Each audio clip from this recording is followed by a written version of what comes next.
Kumusta mga kadribol? Welcome to Gilas Update. Bigong makuha ng Gilas Pilipinas ang spot para sa quarterfinals matapos itong matalo ng Team Jordan sa tulong ni Ronde Hollis Jefferson. Masyadong mabibilis ang tirang pinakawala ng Jordan kung kaya't lumubo sa higit 20 ang kalamangan ng Jordan para iuwi ang top 1 seed sa kanilang bracket. Marami ang nalungkot sa pagkatalo ng Gilas kontra Jordan. Marami din ang nagsasabi na hindi talaga kaya ni Justin Brownlee si Ronde Hollis Jefferson. Ang iba naman ay agad na bina si Coach Tim Con at iba pang membro ng Gilas dahil sa nakakadismayang performance ng kupunan.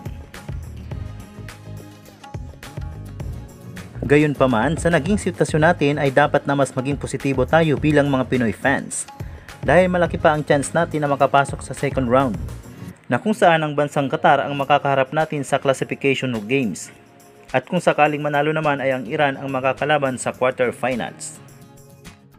Sa pagkakataong ito, maiiwasan ng Gilas Pilipinas na makaharap ang China na alam naman natin kung paano tayo pinahirapan noon.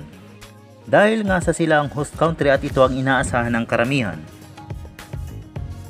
Bukod pa dito, sanay na sa ganitong sitwasyon si Coach Tim Con na kahit sa PBA ay ginagawa niya ang strategy na ito. Alam niya kung anong adjustment ang kanyang paplanuhin para makabawi ang ating kupunan. Kaya marami ang naniniwala na mas lalo pa nilang gagalingan sa susunod nilang laban at hindi sila papayag na malaglag ng ganun na lamang. Kaya suportahan natin ang ating kupunan at magtiwala tayo sa kanilang kakayahan na manalo.